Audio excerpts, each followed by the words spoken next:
안녕하세요. 법무법인 흥인의 전상민 변호사입니다. 29번째 시간입니다.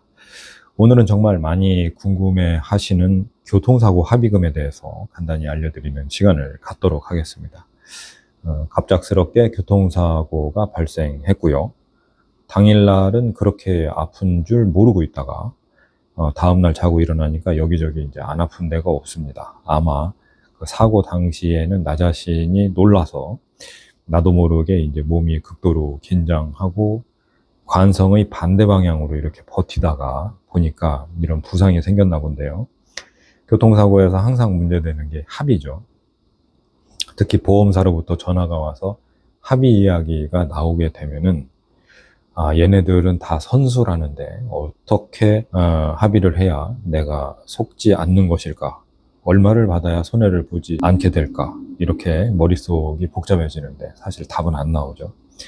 그래서 오늘은 정말 많은 분들이 궁금해하시는 교통사고 합의금에 대해서 알려드리겠는데 그렇다고 해도 결과적으로는 딱 얼마다, 127만 원이다, 254만 원이다 이렇게 딱 알려드릴 수가 없어요. 왜냐면은 우리 서로가 다 나이가 다르고 소득이 다르고 이 사건 자체에서의 나의 과실이 다르고 상해 주수가 서로 다르기 때문에 얼마다 이렇게 완전히 그 정답을 알아가실 수는 없어요.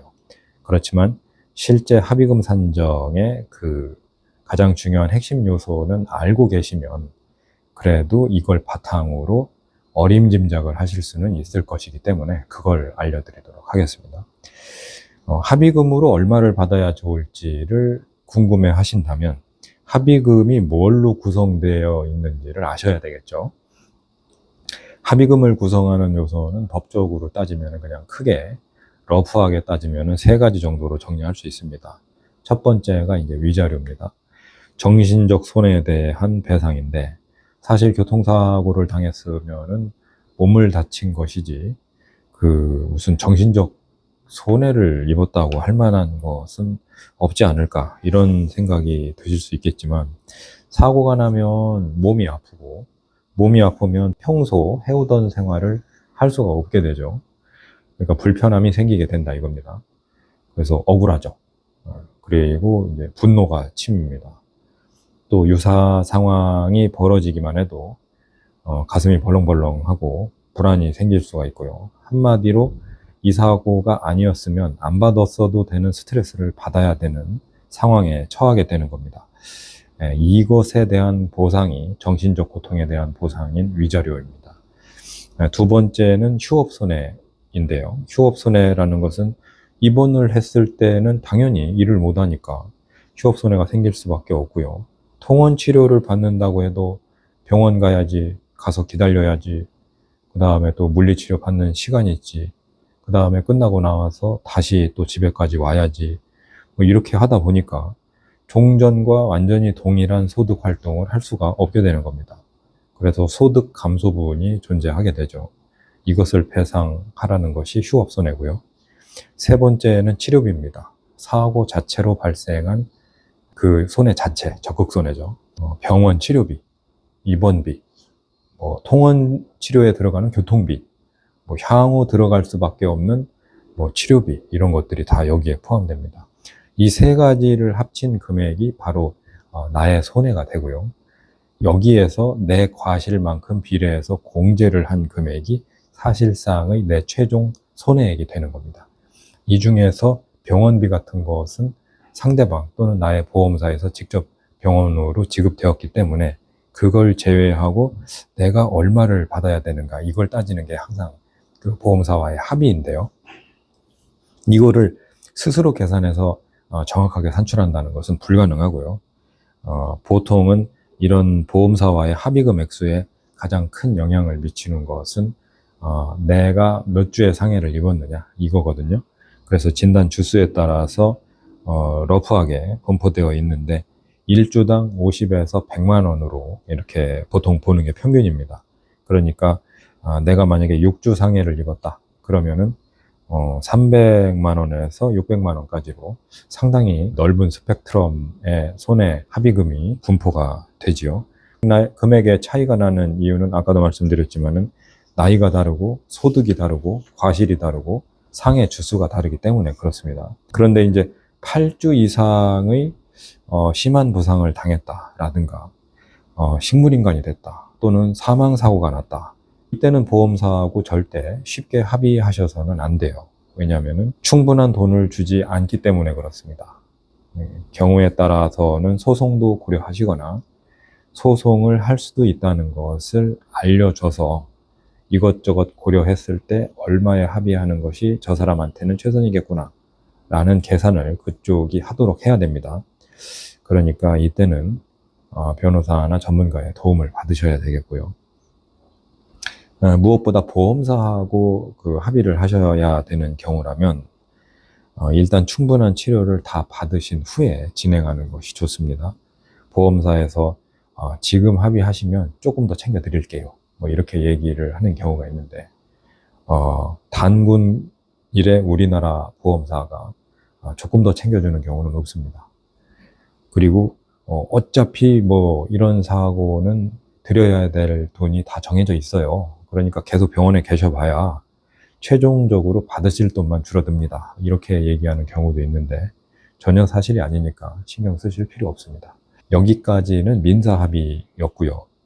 합의금의 판도를 완전히 바꿀 수 있는 결정적 변수들은 가해자의 과실이 형사처벌 대상이 되는 것인지 여부에 따라 달라지는 형사합의에서입니다. 가해자 입장에서는 형사처벌을 가볍게 받기 위해서 피해자와 합의를 해야 한다는 동기가 생기게 되고, 반대로 피해자 입장에서는 상대방의 약점을 알게 돼서 이것으로 합의금으로 큰 돈을 부를 수 있다고 생각하기 때문에 그래서 항상 분쟁의 소지가 있습니다.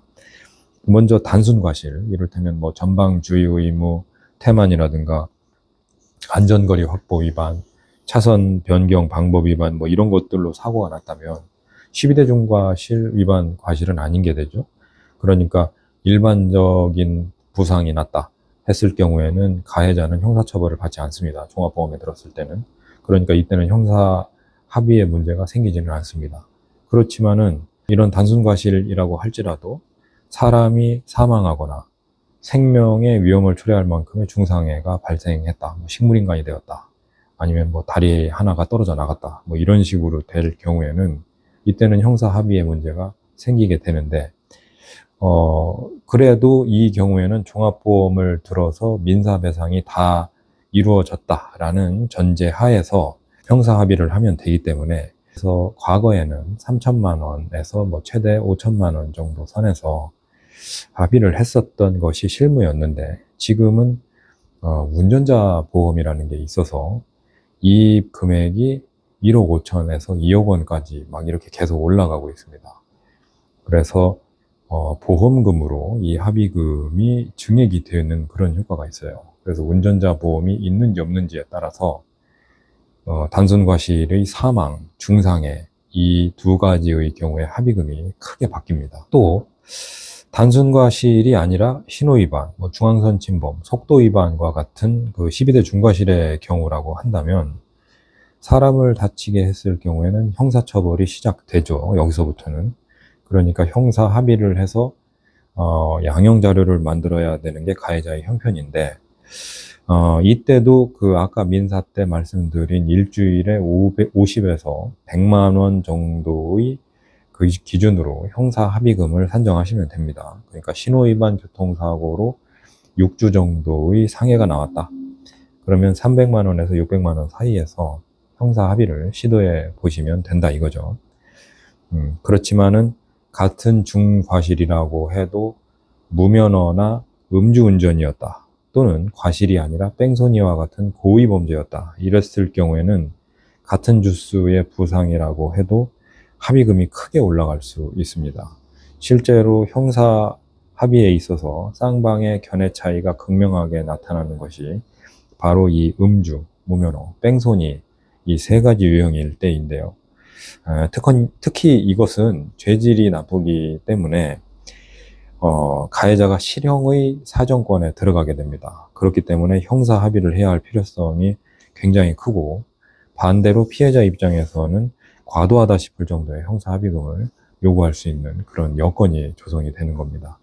그렇지만은 현실은 또 그렇지가 않아요. 녹록지가 않습니다. 왜냐하면 음주, 무면허, 뺑소니와 같은 것은 고의 중과실로 사고를 초래한 것으로 평가되어서 종합보험을 들었다고 할지라도 가해자에게 구상이 들어가고요. 또 유사시를 대비해서 요즘 우리 운전자 보험 다 들지 않습니까? 피해자를 보호하기 위해서는 종합보험, 그 다음에 자기 자신, 운전자를 보호하기 위해서는 운전자 보험 이런 걸 드는데 음주, 무면허, 뺑소니의 경우에는 전혀 보상을 해주지 않거든요. 그러니까 모든 배상금을 자기 자력으로 마련해야 돼서 배상 자력이 없거나 부족한 경우가 대부분입니다. 그러니까 이 경우에 너 한 꼬투리 잡혔어 해가지고 부르고 싶은 만큼 마음껏 부르신다고 해서 그 돈을 받을 수 있는 것도 아니에요. 그래서 음주교통사고로 2주짜리 경추염좌를 입으신 분이 형사합의금으로 3천만 원을 달라고 하는 경우를 본 적이 있는데요. 상식이 지배하는 선에서 요구하고 정리해야 됩니다.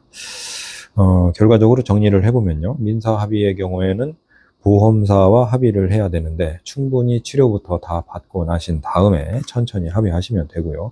상해 주수에 따라서 아까 말씀드린 대로 51주에 50에서 100만 원 선에서 부상의 그 정도에 따라서 합의를 하시면 되고, 부상의 정도가 워낙 크거나 사망을 하신 경우에는 휴업손해, 후유장애, 일실손해 이런 부분에 있어서 계산 방법에 따라서는 엄청난 금액이 달라질 수가 있기 때문에 이때는 변호사 선임을 고려해 보시는 게 좋을 것 같습니다. 그리고 형사합의는 일주당 얼마인지는 민사와 같이 보시면 되지만 음주, 무면허, 뺑소니의 경우에는 현실적으로는 1.5배에서 2배 정도의 그 가산금이 형성된다 이렇게 보시면 되고요. 그 이상을 요구하는 경우에는 전문가의 도움을 받으셔서 처리를 하실 수밖에 없어요. 처음부터 전문가와 함께 이런 사고를 내셨을 경우에는 같이 가시는 게 도움이 될 겁니다. 오늘은 여기까지고요. 저는 법무법인 흥인의 전상민 변호사였습니다. 오늘 영상이 도움이 되셨다면 좋아요와 구독 부탁드리고요. 다음 시간에 다시 뵙도록 하겠습니다. 감사합니다.